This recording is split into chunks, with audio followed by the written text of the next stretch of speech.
How can you lead a creative meeting that's going to really bring out a bunch of great ideas? That's what we're talking about today. Are you ready? Because it's time. You're listening to the Church Digital Sidekick Podcast, part of the TCD Podcast Network. Hey, heroes, my name is Tom Pounder, and this is the Church Digital Sidekick Podcast. This is the podcast where we bring on ministry leaders and we talk about how you can do ministry more effectively in this very digital and online world. And today I've got my friend Ben Stapley back. Ben is a fantastic leader, and he's a fantastic person who's had tons of experiences leading teams and leading ministries, especially leading them through creative brainstorming processes that lead to fantastic ideas and creative ideas. So today, Ben and I talk about how you can lead those meetings, what are some principles that you can go through, and how you can do that more effectively. And I'm really excited to have him on the podcast. But before we get into the interview, I want to highlight the Church Digital. At thechurch.digital, that's the website, we've got tons of blogs, podcasts, coaching, cohorts that are happening right now that you need to be a part of so that you can help grow your online influence and reach more people for Christ. There's so many fantastic leaders at the Church Digital that want to encourage you and inspire you, and they have tons of experience. So I hope you go to the Church Digital today, look through the website, check out all the stuff, and be a part of one of the coachings, the cohorts, or just read the blogs and listen to the podcast. They're fantastic resources for you each and every day. All right, so without any further ado, let's get into the interview right now with Ben Stapley. All right, with me right now is Ben Stapley. Ben, how are you? Tom, I was doing good this morning. Now that we're talking, I'm doing great. I can't wait to jump into this topic and to share with your audience today. Well, see, I'm really excited to get to share with you or listen to you because I always learn stuff from you. But I took a shower this time because in our past conversations, like you're always dressing better than I am. You're always looking better. You're just a suave guy. And so if you're watching this rather than listening to it, you know that, hey, listen, I showered today, so it's good. Well, if we were just doing audio, it would be a different change, but you told me we were doing video, so I made sure to brush my teeth today. Oh, good. That's great. Well, Ben, you've been on my podcast a number of times, and you're well known in the church ministry, church communications, and digital ministry field. But someone who may not know who you are, just do a quick little introduction about who you are and what you do. Yeah, I've been in the church game for about 20 years now. Prior to that, I was working in television as a producer and reporter in Toronto, but I've been involved in church ministry for almost 20 years. The first probably 15 years, I was a creative arts pastor. I've been in a couple mega site churches as well.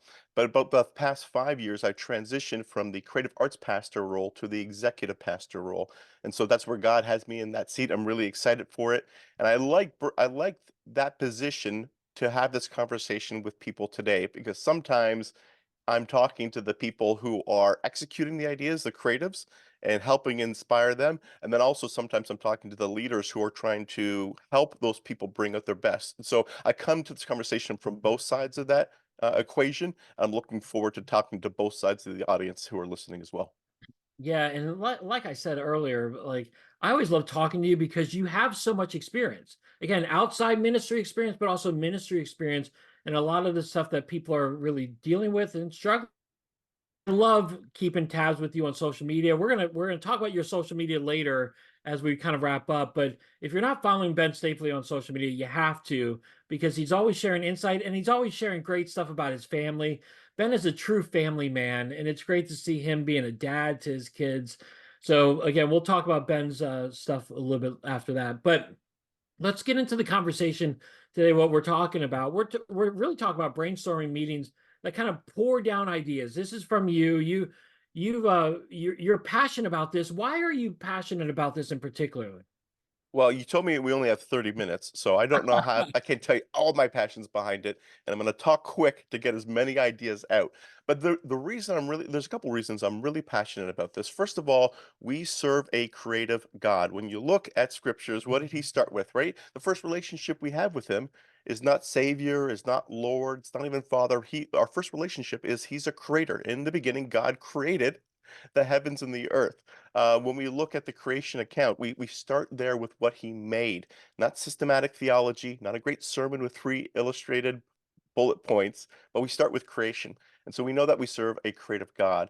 And then because of that, our worship should reflect that creativity. The first person that God infused with his Holy Spirit wasn't a pastor, wasn't a priest, wasn't a king. It was an artist. Like a lot of the people who are listening to your podcast, digital artists. It was an Exodus, Bezalel, who was creating the tabernacle. It was a tradesman, someone who was good with working with wood and jewelry and furs, someone who was entrusted with building this. God said, I'm giving you my Holy Spirit. That's the first person ever in the Bible, someone who is creating something. And so we have a creative God. He gives us his spirit to help both help our creativity flourish. But beyond that, we see him asking for things from us that are creative as well. When we hear in scriptures, David says in the Psalms, I'm going to sing to God a new song. I'm not just going to sing the ones from the past. I'm not.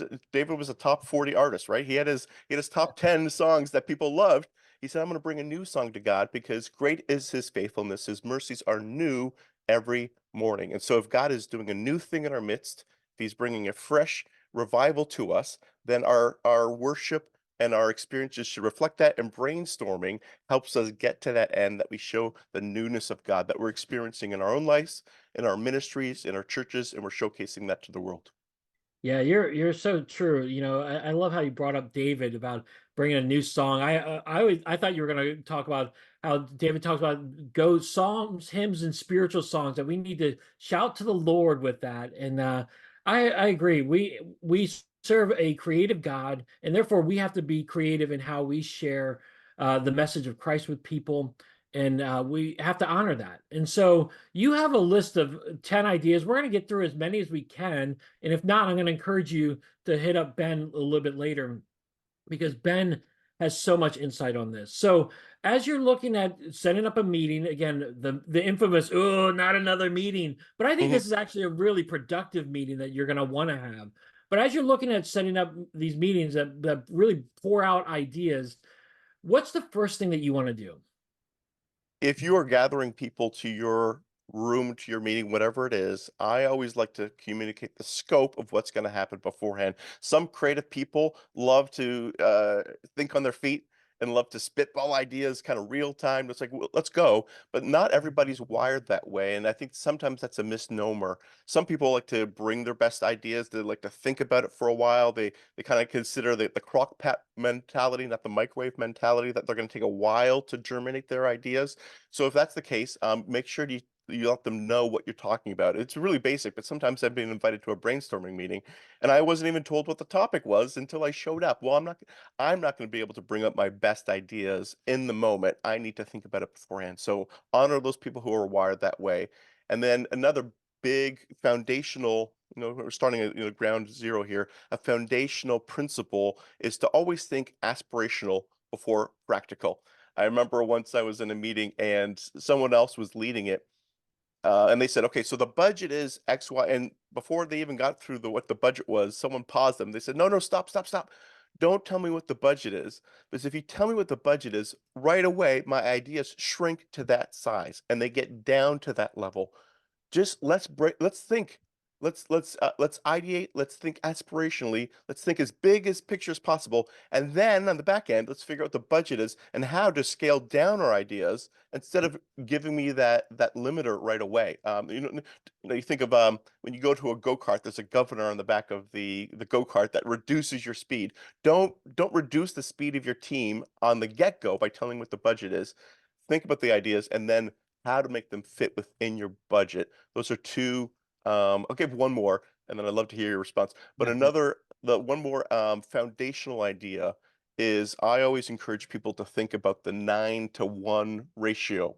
So what I mean by that 9-to-1 ratio is if you're going to give out 10 ideas, generally speaking, 9 of them aren't going to work. But one of them is. One of them is going to be that home run idea.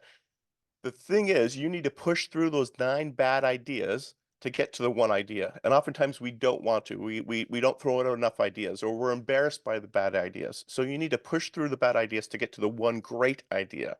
some very practical ways in which I do that is I just start with a bad idea. Yep. I start, hey, guys, what about we bring in clowns for this event? Clowns are usually never a good idea, but I just say that up and people laugh. It's disarming. I get my bad ideas out there and lets other people get their bad ideas out there, which helps us get to the one good idea. I remember the post laureate for the states, a poet. Someone asked him on NPR. They were interviewing him, and they said, when did you write your first good poem?"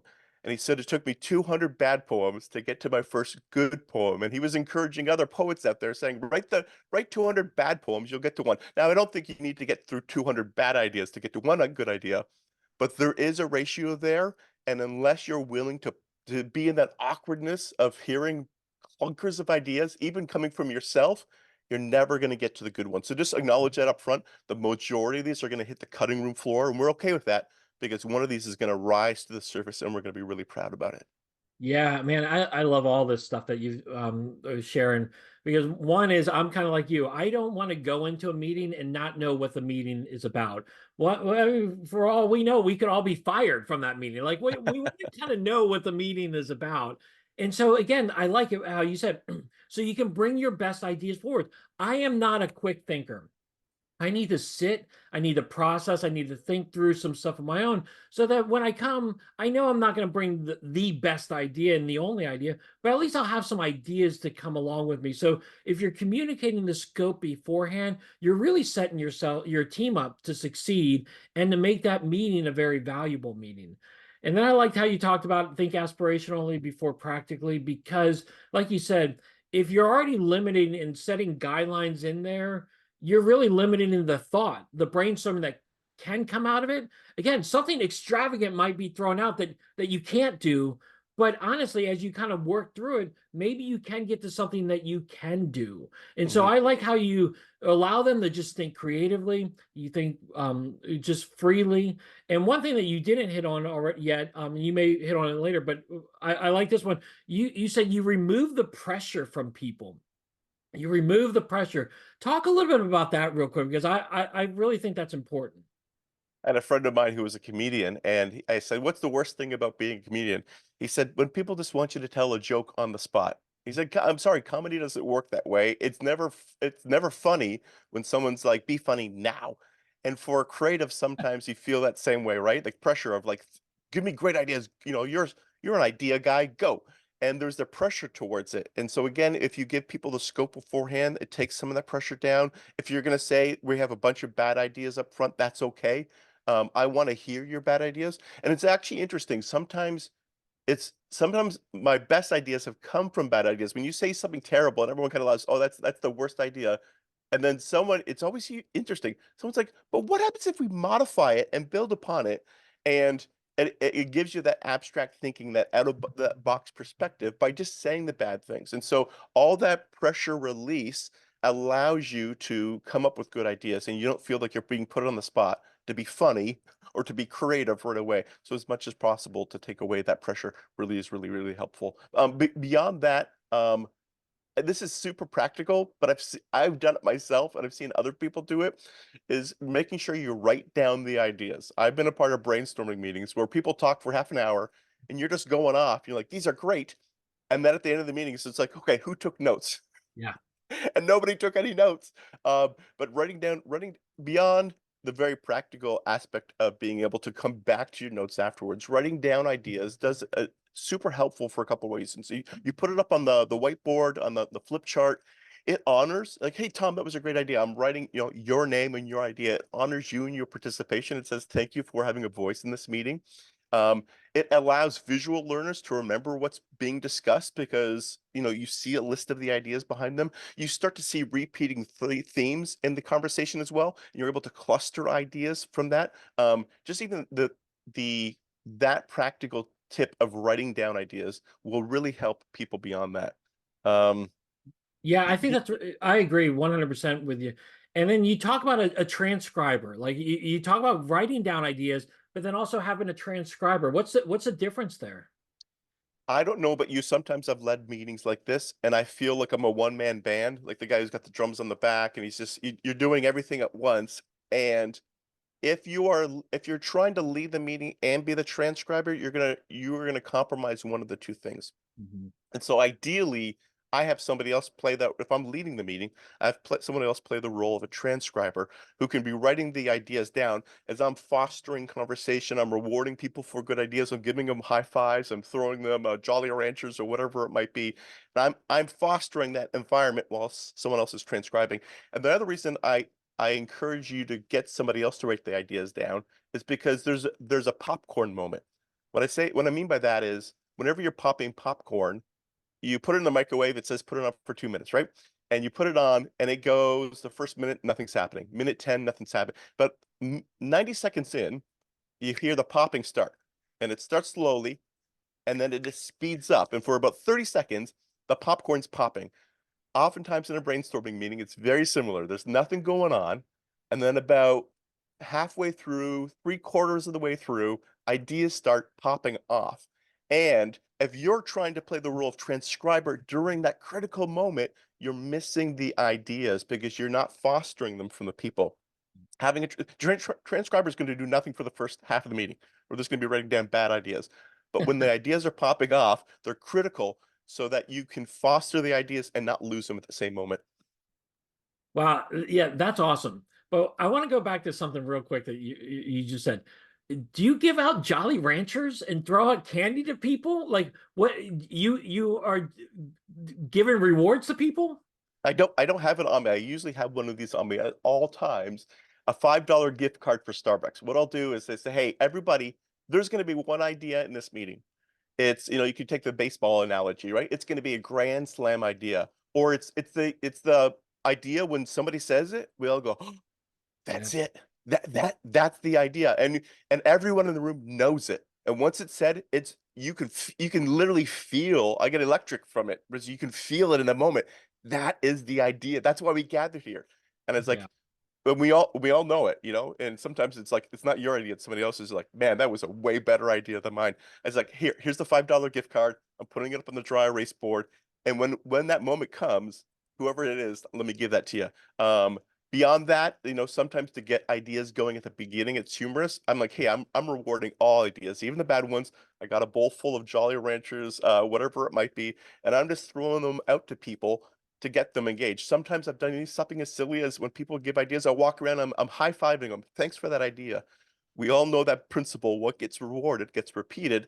At the very beginning of the meeting, I try to foster a very positive environment for people to share, even sharing the bad ideas to get them out of the way. Yeah, listen, I'll take a $5 gift card to Starbucks anytime, and I'll come up with my best ideas just to get that $5 gift card, Yeah, even though that won't get me much these days, with inflation. yeah, yeah, yeah. Maybe a tall, not a grande. Yeah, exactly.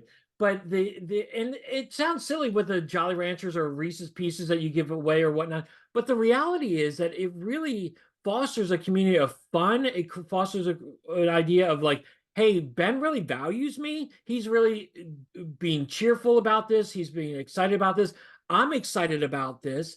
And so I think that's a great idea that people should really implement in their meetings. So okay, one other thing that you said on that I think is really, really important, and I think too many of us, myself included, fail at this, but you talk about meet earlier than needed. Talk to me a little bit about that. Meet earlier than needed. Again, this kind of comes back to the reducing the pressure. As many ways in which you can reduce the pressure is helpful. So oftentimes we do this fairly well as churches. I'll cut back to our context churches. Maybe in July, August, maybe September, we'll start planning for Christmas, which is helpful. But then churches usually got bit, and probably some churches right now, I don't know when this podcast is dropping. We're recording the beginning of February here. Some churches forget about planning for Easter until they're a little bit into the year, and then you really feel like you got your back against the wall. Again, most people don't come up with their best ideas under pressure. Give them more time than needed. Sometimes I'll put out if I know my event's here and we're meeting here, I'll put the invite to the meeting a month or two out from that to let people germinate about it in the background. We all have our shower ideas, right? Your brain's vacant. They're just thinking, you get your best ideas there. If I'm able to let them know a meeting's coming up a month before it happens, then they're able to have those. I'm now right now I'm planting seeds in their mind during their commutes, during their showers, during their quote unquote mindless time, that their mind is subconsciously working on it in the background.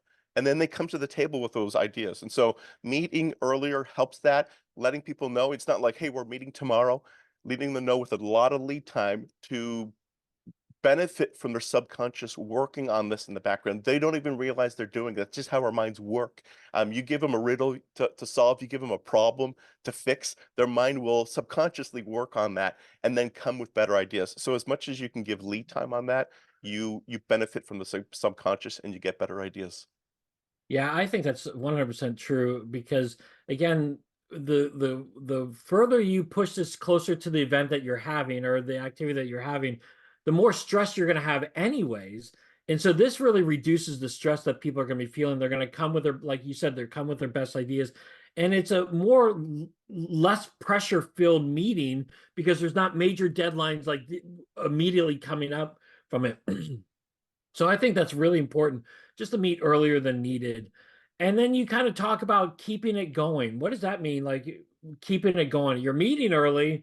What are you going to do 10 more meetings or what does that look like? No more meetings, no more meetings. Yeah, so when I say keep it going is again, you benefit we were talking about benefiting before the meeting by benefiting from the subconscious, but benefit after the meeting as well from the subconscious. That just because you had a 30-minute conversation on it doesn't mean everyone's minds have turned off. They probably aren't actively still thinking about it, but it's still in the subconscious. And now they've spent time thinking about it. They've spent time talking about others. They've heard new ideas.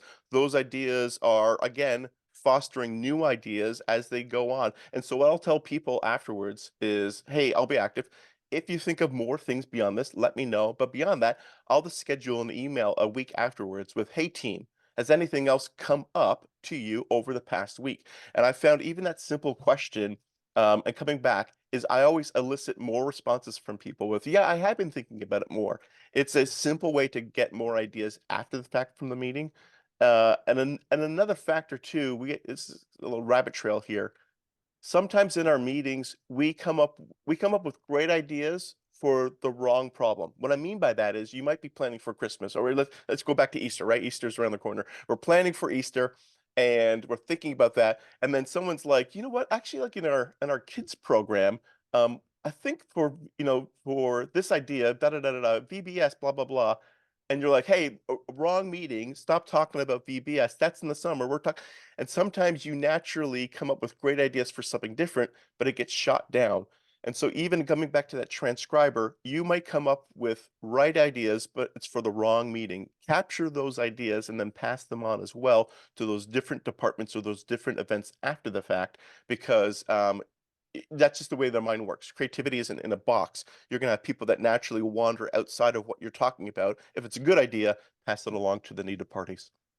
I love that idea because it's inevitable that someone's gonna have a great idea for this while you're still talking about Easter or whatnot. So it's great that you have that transcriber that say, hey, we're gonna jot this down and we'll come back to it at another time. But again, it keeps it going and maybe that meeting that you had, that creative meeting that you had for Easter would really go to serve this as a starting point for Vacation Bible School or something else down the road. So I think that's awesome. Okay, Ben, as we're kind of wrapping up here, what other tips or insights would you give and share as people are thinking about leading these types of meetings? The big thing we haven't talked about this is in terms of the team that's there and making sure that invite the right people to the meeting, not the wrong people to the meeting. You can sabotage your meeting right away by bringing the wrong people, right? You can understand some personalities like an Eeyore, somebody like, oh, not this again. Somebody who's super critical and just criticizes other ideas. So avoiding the wrong people, inviting the right people. Uh, a couple ways to think about that. You need two types of people. You need ideators and executors. You need the people coming up with the ideas, but then also the team that's there executing it, who can say, I don't know if that's really practical. How do we modify that? Having those types of people there. And then a couple other ways in which I say that too is I have hard workers, positive attitudes, and flexible minds. Hard workers, positive attitudes, flexible minds. So hard workers, someone who's going to do the homework, in relationship to what was asked for. We're discussing the topic. Did you think about it in advance? They're a hard worker. They have a positive attitude, so they're looking to add value and benefit and a positive vibe in the environment. They're not critical. And then they're also flexible minds. And so there's an old improv rule of there's two rules if you're working in improv. It's yes, and. And so when someone brings up an idea in a conversation, when you're improving, you say yes towards that, and then and you add on to it. That same flexibility, it needs to be in a brainstorming. If someone says an idea like, yes, that's good, and we can add on it by X, Y, and Z. Uh, those are some of the types of people I look for in a meeting. And then the other, in terms of building that team, the other thing I encourage people towards is think about outside. Who are you inviting outside into that meeting? So outside of the department, again, it might be your creative team thinking about Easter. Well, maybe we get in the kids pastor, or maybe we get in the groups coordinator. Who's creative in our staff that we can pull from outside to talk about that? A big thing for churches is outside of their staff, who are our vast sea of volunteers. I once had somebody on staff, or sorry, in our congregation, who was working for Disney, and they were incredibly creative. They were a volunteer, and they were sitting in our midst, and we never pulled them into a brainstorming service meeting for some of our biggest services, and we were missing out on them because we weren't inviting them from the outside into the inside. And then also, this is a little, bear with me here. Um, there are times where we should invite people even from outside our faith to help us brainstorm a solution. So that might be inviting somebody, the mayor, who's maybe an atheist, but you're trying to solve a joint problem of homelessness in the city. They're outside the faith, but they should be brought into that conversation. If you go back to the example of Moses and his father-in-law, who is a Midian priest, a pagan religion, he was the one who told Moses, "Hey, your leadership is being capped here. You can't lead all these people. You should break them out into clusters of people and then have you oversee those people who oversee those people." And he brainstormed with his son-in-law a leadership principle that led the nation of Israel. It was someone outside of the faith. And so again, think about who that team is and how are you bringing the needed outside people when appropriate inside to have that conversation. I think what you just shared is so invaluable. I mean, it's really, really important because, again, bringing in the wrong people to your meeting is going to really squash ideas, and you're not going to be able to get that momentum that you're talking about. And so, and you know them, you know who those people are on your staff, and you don't want to have it. But I like how you talk about bringing in outside people that are beyond that specific meeting, because in that way, if you're like bringing in a person who's maybe not involved specifically with that meeting, but because they have really good ideas, you're really honoring them and valuing them, and you're showing them, hey, we really like what you do, we really value you. And that may give them a really special, like, positive vibe about your church and your ministry. And they'll be like, hey, when things get really discouraging, they'll be like, no, but you know what, Ben, he invited me to this meeting and I just felt real value there, and that was awesome. But then Mhm. your last one about bringing in outside people to help you solve a problem. We are all in our communities trying to solve problems. And by bringing in community leaders and people that really feel like you're partnering with them and you're showing them, hey, we want to serve you and we want you to be a part of what we're trying to do so we can work together. I think those are some great ideas, Ben. It's good. It's good, So, Tom. well, Ben, this has been awesome. I've been really, again, I always learn so much when you're with me. As we're kind of wrapping up here, how can someone kind of connect with you if they're like, hey, I want to know more about this, I want to schedule a time with you? How can they connect with you today? I'm going to share that, but I'm going to shoehorn in one last idea before we break, Great, is great. to remember that brainstorming is a hallowed, a holy experience. Sometimes we think, especially if you're in the creative space, the digital space, if you're the one putting on experiences and putting content out there, we think that that God shows up in the Holy Spirit and that the holy moments are during the performance, right? During Sunday morning or when we go live. But God is with us in our midst, not just during our performances. He's with us during our practices, and He's with us during our planning. And as you sit around the table and have a brainstorming meeting, realize that it is holy, that God is in your midst, that He wants to give you ideas. I think of the passage from Isaiah 43 when the prophet tells the nation, "Don't remember the old things. Literally, forget about the old things." When He took us through the out of Egypt and through the Red Sea, and he crushed Egypt. Forget about that, because God wants to do a new thing, and oftentimes we hold on to the old, and because of that, we're not ready to receive the new things God wants from us. So remember, brainstorming is holy. Pray that God shows up, and He will during your meetings. That's my last spiel. Wait, You, let me say yeah. let me say this because my pastor met with a guy from overseas, and he was a ministry guy from overseas, and this really highlights your point here. He said after he toured a bunch of American churches, he spent probably about a month to 2 months just touring American churches Mhm. and ministries. And as he was leaving, my pastor asked him, like, "What did you learn? What was insightful?" And the guy said, "It's amazing how much you all can get accomplished without prayer." And it's like, man, we are not inviting Jesus into our meetings. We need to be inviting him to give us the ideas. That's a fantastic point, Ben. I appreciate you sharing that. Yeah. Oftentimes I don't like the knee jerk. We're starting a meeting and therefore we need to pray. But brainstorming meetings is a great chance to start with prayer. I like that, Tom. Yeah. Well, Ben, how can people connect with you? Yeah, if you're brainstorming a big topic coming up, maybe it's Easter, maybe it's your VBS, whatever it might be, maybe it's your digital platforms, how to reinvigorate them. I'd love to coach you. You can go to benstapley.com/coach. I'll give you a free half an hour consultation, hear your problems, either suggest myself to help you solve them, or if I'm not the right person, point you in the direction of other people who can solve them better than I can. Ben is a fantastic coach. He is I learned so much from him, and he's well respected within the ministry range. So I really appreciate Ben, you always coming on and humor me and by being on this podcast with me so many times. So I Oh, appreciate it. I love it, Tom. Thanks for having me. All right, so what did you think of the interview? What did you think of all the different ideas that Ben shared? They were all great. We had probably hit on at least 10 different ideas that you can do and the things that you can implement in your next meeting. And I would encourage you, all of them are really important. All of them are key. Otherwise, Ben wouldn't share them. Even the simple little throwing out the Jolly Ranchers. Those are all important aspects of leading these teams and leading these meetings. So I hope you're able to take away a bunch of different things for your next meeting that you lead. All right, heroes. Well, thanks so much for joining me for the Church Digital Sidekick podcast. As always, if you enjoyed the podcast, go and subscribe to it. It's on YouTube. It's on Facebook groups. It's on different platforms like Apple and Spotify and Amazon. So go and subscribe to it. I've got all the links on there in the show notes. So would love for you to do that so you get these every time they come out. All right, heroes. Well, I hope you have a great rest of your day, a great rest of your week. And until next time, have a great one.